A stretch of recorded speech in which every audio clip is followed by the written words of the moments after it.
എല്ലാ പ്രിയപ്പെട്ടവർക്കും ഈ സയാന സന്ദേശത്തിലേക്ക് സ്വാഗതം. ഒലിവർ ട്വിസ്റ്റ്, ഡേവിഡ് കോപ്പർഫീൽഡ് തുടങ്ങിയതായ 15 അധികം വിശിഷ്ട നോവലുകളും 100 കണക്കിന് ചെറുകഥകളും എഴുതി ലോകത്തിൽ തന്നെ ജനപ്രീതി സമ്പാദിച്ച വിശിഷ്ടനായ ഒരു നോവലിസ്റ്റ് ആയിരുന്നു ചാൾസ് ഡിക്കൻസ്. അദ്ദേഹത്തെക്കുറിച്ച് അറിയാത്തവരായി ആരും ഉണ്ടാകുമെന്ന് ഞാൻ കരുതുന്നില്ല.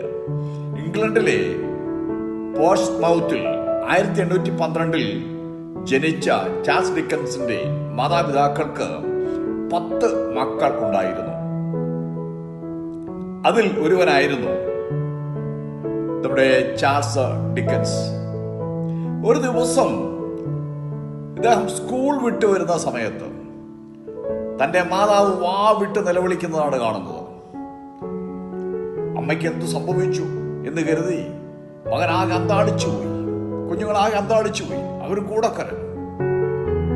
അപ്പോഴാണ് മനസ്സിലാകുന്നത്, കടം വീട്ടാത്തത് കൊണ്ട് പോലീസ് വന്ന് തന്റെ പിതാവിനെ അറസ്റ്റ് ചെയ്ത് പിടിച്ചുകൊണ്ടുപോയി.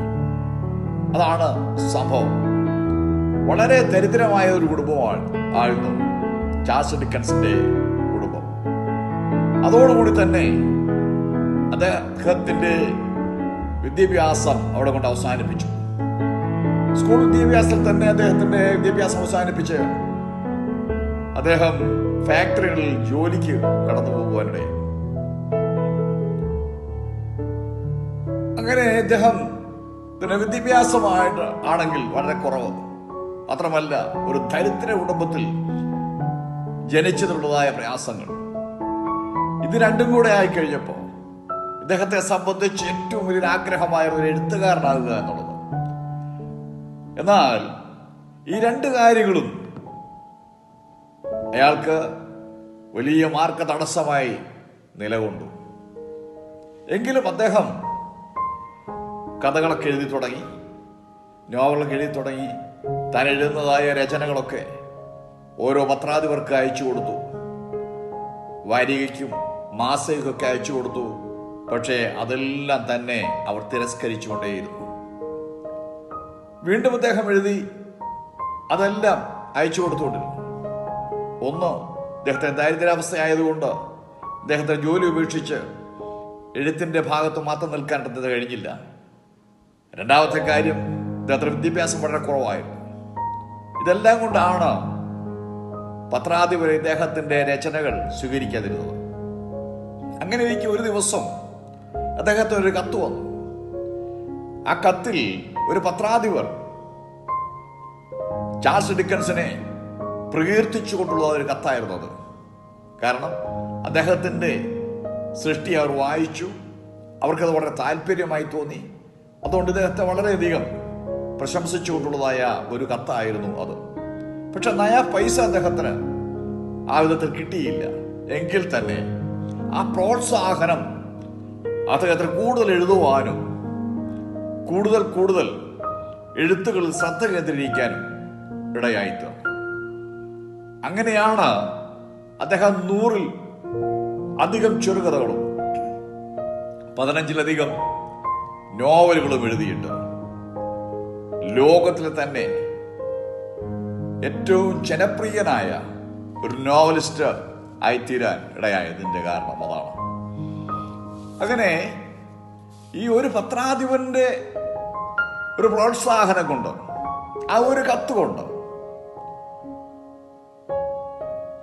നമ്മൾ ചിന്തിച്ചുകൊണ്ടിരിക്കുന്ന, അല്ലെങ്കിൽ നമ്മൾ സംസാരിച്ചുകൊണ്ടിരിക്കുന്ന ചാൾസ് ഡിക്കൻസിനെ നമുക്ക് ലഭിച്ചു എന്ന് പറഞ്ഞാൽ ഇത്രത്തോളം ശ്രേഷ്ഠനായിരിക്കുന്ന ഒരു നോവലിസ്റ്റിനെ ലോകത്ത് നഷ്ടപ്പെടുമായിരുന്നു. എന്നാൽ ലോകത്ത് അദ്ദേഹത്തെ ലഭിക്കാനിടയായിത്തീർന്നതിന്റെ കാരണം ആ പത്രാധിപരുടെ ആ പ്രോത്സാഹനം ഒന്നുകൊണ്ട് മാത്രമാണ്. ഞാൻ നിങ്ങളോടൊരു കാര്യം പറയാം. നമുക്ക് എത്രയോ പേരെ പ്രോത്സാഹിപ്പിക്കാൻ കഴിയും. നമുക്ക് തന്നെ എത്രയോ പ്രോത്സാഹനങ്ങൾ മറ്റുള്ളവർക്ക് കൊടുക്കുവാനായിട്ട് കഴിയും. അങ്ങനെ ചെയ്താൽ തന്നെ ഏതെല്ലാം നിലകളിൽ ശോഭിക്കുന്ന എത്രയോ കലാകാരന്മാർ, കലാകാരികൾ, അതുപോലെ തന്നെ സുവിശേഷ രംഗത്താണെങ്കിലും മറ്റു ജീവകാരുണ്യ പ്രവർത്തന രംഗങ്ങളിലാണെങ്കിലും അവരെല്ലാം വിശിഷ്ടരായി തിളങ്ങുവാനിടയായിത്തീരുമല്ലോ. എന്നാൽ നമ്മൾ പലപ്പോഴും അത് ചെയ്യാറില്ല. മറ്റുള്ളവരെ പരിഹസിക്കുകയും നിന്ദിക്കുകയും അവരെ ഇകഴ്ത്തുകയും ചെയ്യുന്ന അനുഭവമാണ് ഇന്ന് പലരിലും കൂടിക്കൊണ്ടിരിക്കുന്നത്. വിശുദ്ധ ബൈബിളിൽ മർക്കോസിന്റെ സുവിശേഷം 14-ാം അധ്യായം അതിന്റെ 3 മുതൽ 9 വരെയുള്ള വാക്യങ്ങൾ നാം വായിക്കുമ്പോൾ അവിടെ ഇങ്ങനെ കാണുന്നുണ്ട്. യേശു ബഥാനിയയിലെ ശിമോന്റെ ഭവനത്തിൽ പന്തിയിലിരിക്കുമ്പോൾ പട്ടണത്തിൽ നിന്ന് പാപിനിയായ ഒരു സ്ത്രീ അവിടേക്ക് കടന്നു വന്നു. തന്റെ കയ്യിലുണ്ടായിരുന്നതായ വെൺകൽ ഭരണി നിറയുള്ളതായ പരിമള തൈലം യേശുവിന്റെ തലയിൽ ഒഴിച്ചു. ഇത് കണ്ടു കഴിഞ്ഞപ്പോൾ അസഹിഷ്ണുത കൊണ്ട്, അസൂയ കൊണ്ട്, അവൾ ചെയ്തത് നല്ലതല്ല എന്ന് തോന്നുമാറും അതിൽ എന്തെങ്കിലും ലാഭം ഉണ്ടാക്കാനായിട്ട് കഴിയുമായിരുന്നുള്ള ചിന്താഗതി കൊണ്ട് പലരും പറഞ്ഞെന്താണെന്നറിയാമോ? ആ പരിമള തൈലം 300-ലധികം വെള്ളിക്കാശിന് വിറ്റ് അത് ദരിദ്രന്മാർക്ക് കൊടുക്കാമായിരുന്നു. ഇത് പറഞ്ഞ വ്യക്തികൾ നയാ പൈസ ദരിദ്രന്മാർക്ക് കൊടുത്തിട്ടില്ല, കൊടുക്കുകയുമില്ല. അവർക്ക് അവരോട് സഹതാപം തോന്നിയിട്ടല്ല ഈ പറഞ്ഞത്.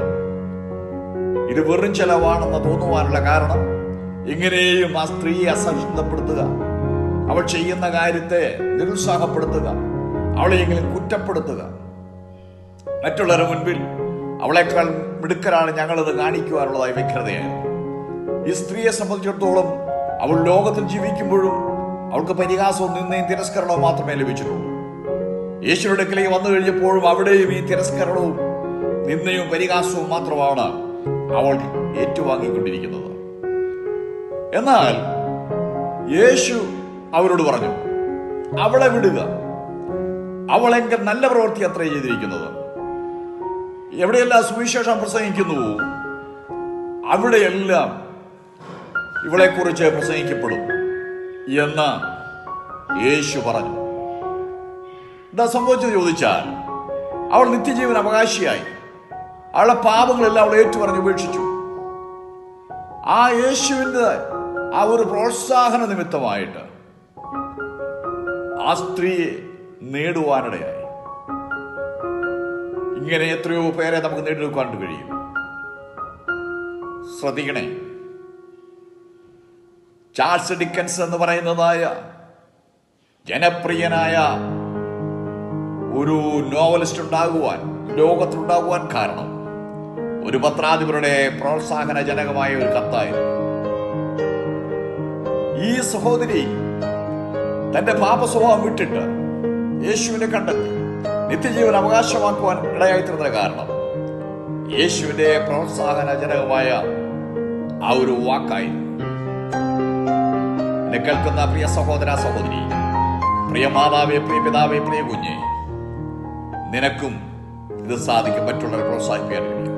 ഇനി അതുമല്ല എങ്കിൽ നിന്നെ പ്രോത്സാഹിപ്പിക്കുന്ന, നിന്നെ ഉത്സാഹിപ്പിക്കുന്ന വ്യക്തികളുമായിട്ട് നീ ഇടകലരുന്നുവെങ്കിൽ, അവരുമായിട്ട് ചേർന്ന് മുന്നോട്ട് പോകുന്നുവെങ്കിൽ നിശ്ചയമായി നിന്റെ ഭാവി അനുഗ്രഹിക്കപ്പെടും. നിന്നിൽ ഒരു നല്ല ശക്തനായിരിക്കുന്ന ഒരു വ്യക്തിയുണ്ട്. ലോകത്തിന് പ്രയോജനമുള്ള ഒരു വ്യക്തി നിന്നിലുണ്ട്. അത് നീ മറ്റുള്ളവരുടെ പിന്നാലെ നടന്നു കഴിഞ്ഞാൽ അവർ നിങ്ങളെ നിരുത്സാഹപ്പെടുത്തും, അവർ നിങ്ങളെ തിരസ്കരിക്കും, അവർ നിങ്ങളെ തള്ളിക്കളയും.